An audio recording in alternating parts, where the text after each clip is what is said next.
অনেকেই দেখি পীরের দরবারে টাকা, চাল, গরু, ছাগল ইত্যাদি নিয়ে যায় আর বলে এটাই বড় ইবাদত, এটাই নাকি কবরে যাবে। এসব দিতে অস্বীকার করলে আরো বলে ইমান নাই, কাফের। দয়া করে মাজার পূজা সম্পর্কে আলোচনা করেন। আলোচনা করার খুব বেশি সুযোগ নেই ভাই। মাজারে যত বেশি টাকা পয়সা দিবেন তত বেশি গাঞ্জাখোরদের গাঞ্জা কিনতে সুবিধা হবে।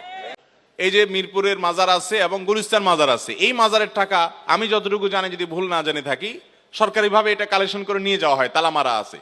গাঞ্জুটিরা আশেপাশে গুড়গুড় করে, কেউ নিতে পারে না, কারণ তালা মারা আছে। গুলিস্তান মাজারে গেছেন কখনো? গোলাপশাহ মাজারে দেখবেন যে তালা মারা থাকে, চারপাশে গ্লাস আছে, টাকা ফেলানোর সিস্টেম আছে, মাগার নেওয়ার সিস্টেম ওই চাবিওয়ালার কাছে।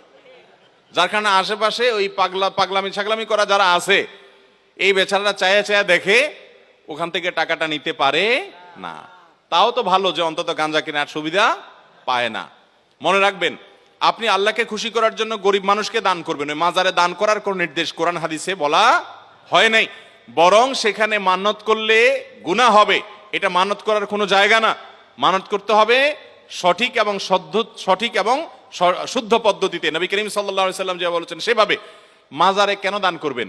আমি ধরে নিলাম কবরে যিনি শায়িত আছেন এই লোকটা আল্লাহর ওলি ছিলেন, নেককার ছিলেন, বুজুর্গ ছিলেন, মানলাম। তো নেককার বুজুর্গ যদি থাকে, তাহলে আপনি মাজারে টাকা দিলে কি উনি পাবে?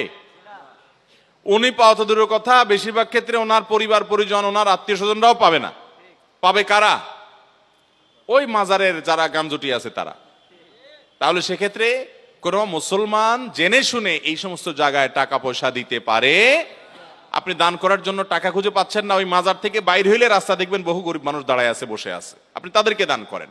ইসলাম আমাদেরকে সেটা করতে বলেছে। ভাইরা আমার, অতএব যদি কোনো পীর সাহেব এরকম ফতোয়া দিয়ে থাকে, তাহলে এটা তার বিজনেস। এটা তার কি বিজনেস? সে পীর সাহেব বলতেছে যে আমার মুরিদরা, তোমরা এই সমস্ত দুনিয়া টুনিয়া সব ছেড়ে দাও, সবগুলো ছেড়ে দাও, দুনিয়াদারি ছেড়ে দাও, কারণ এটা আমার দরকার। বুঝতে পারছেন? যদি এরকম কোন ফতোয়া কোনো পীর সাহেব দেয় যে পীর সাহেবের মাজারে টাকা না দেওয়াটাই বড় ইবাদত, তাহলে সে ভণ্ড, এ ব্যাপারে কোনো সন্দেহ। আল্লাহ তাআলা দান কোথায় করব আমাদেরকে বলেন নাই?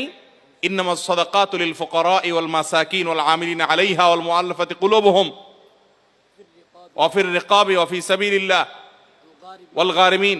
আল্লাহ রাব্বুল আলামিন সাদকার 8টা খাত বলেছেন। গরিব, ফকির, মিসকিন, পথিক, মুসাফির, আল্লাহর রাস্তায় ঋণগ্রস্ত মানুষ, 8টা খাত বলছেন। এই 8 খাতের মধ্যে ওয়াফিল মাজারাত এরকম কোন খাত নাই। তাহলে বোঝা গেল এই সমস্ত জায়গায় দান করার কোন নির্দেশ কোন হাদিস তো নাই, বরং এর কারণে কি হতে পারে? গুনাহ হতে পারে। পুকুরের পানিতে ফরজ গোসল করলে কোন কোন বিষয়ে সতর্ক থাকতে হবে, যেহেতু বীর্য নাপাক জিনিস?